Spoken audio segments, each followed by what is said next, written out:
What's happening in China right now is revolutionary. Mass demonstrations against the communist regime's draconian zero COVID policy are sweeping the country, overwhelming demands for President Xi to step down. The protests spurred after several deadly incidents have taken place thanks to these excessive COVID precautions. Over the weekend, a horrific apartment building fire in the Xinjiang province, Urumqi, claimed the lives of at least 10 people, burned to death after being unable to escape.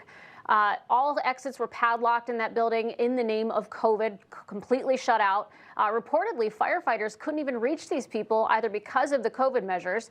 The outrage, of course, significant, massive angry protests breaking out in Shanghai and Beijing as citizens have had enough of living under this authoritarian government. But remember, folks, this is China. It's a communist country that doesn't value free speech. It punishes dissent.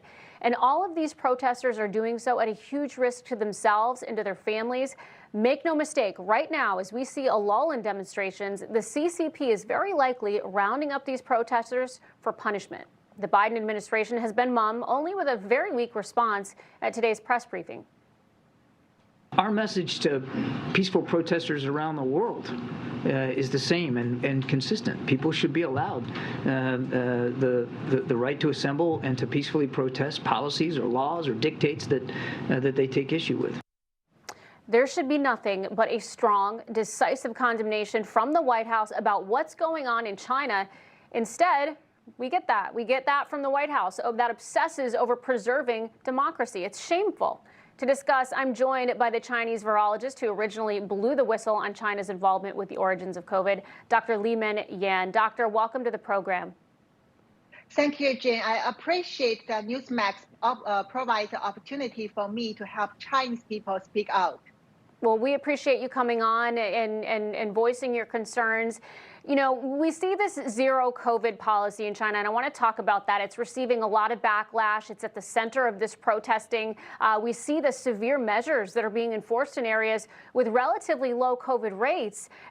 What is the justification for this policy, Doctor, and what are some of the most startling enforcements of it that you've seen?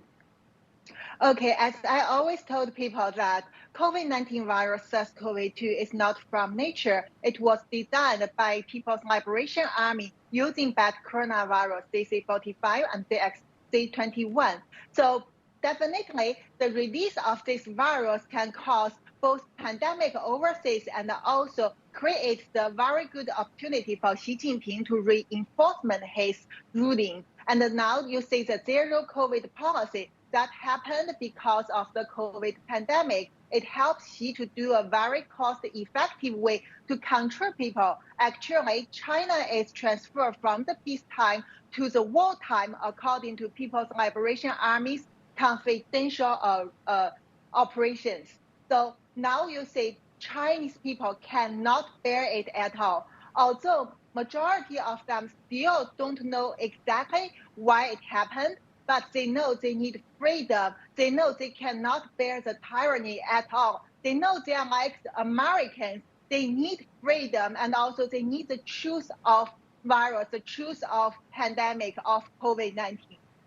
And Doctor, we also saw mass protesting last week at the Chinese iPhone factory, Foxconn. That was over the work environment there, the COVID lockdowns. What can you tell us about how the Chinese people are feeling right now under this government? Is this a tipping point for them?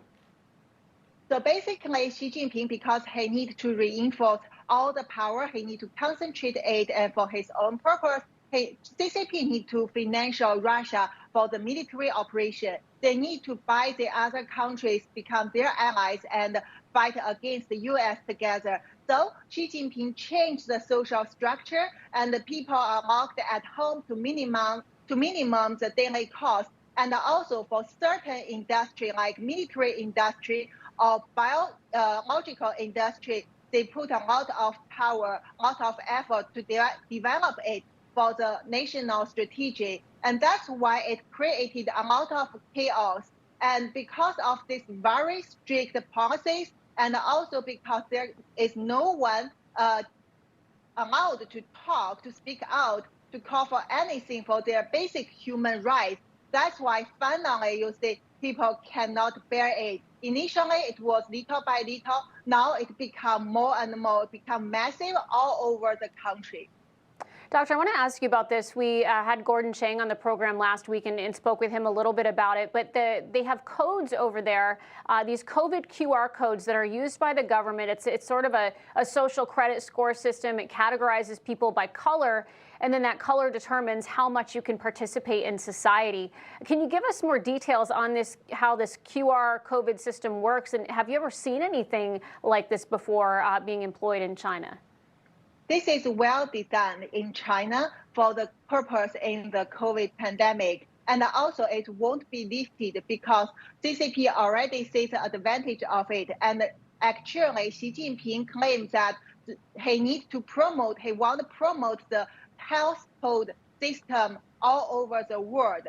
So clearly, this is very efficient for government to control people. This is man-controlled, and also in whatever reason they can control you. For example, the protesters will be defined as red code, and that means they have to be locked at home and then even transferred to the camp hospital, which actually is detention place. So this is the way CCP developed, and also clearly a lot of other politicians in other countries see the opportunities. So I want to remind Americans, don't let this credit system come to you, because that is so useful for the politicians and they won't give it up once they have it. Doctor, do you think that the U.S. should be more strongly coming out against what's going on in China? We've got a little bit of a response today in that press briefing. Haven't heard much from President Biden. We're told that they support peaceful protesting, but nothing on China's government. Of course, I appreciate all the support, all the praise from Americans, and also I really believe that American government should do more actions against the CCP, not only during this protest, but also for the pandemic, because millions of Americans dead or injured in the pandemic. You see, the COVID not only hurt Americans, but also hurt Chinese. And you see what happened now. There are a lot of chaos. Give me liberty or give me a death. This is what generated from America. But now Chinese people speak it out everywhere in the street, taking the life risks. So we need to work together. We need to start from the investigation for the COVID origin. And also, we definitely need a lot of actions against the CCP. Those who created and released the virus and caused the pandemic should be sent to the trial. We need the truth. Everyone deserves the truth. Well, I think those investigations, Doctor, are on the horizon. Dr. Li-Meng Yan, thank you so much for your insight and for joining us tonight. We appreciate it. Thank you, Jen.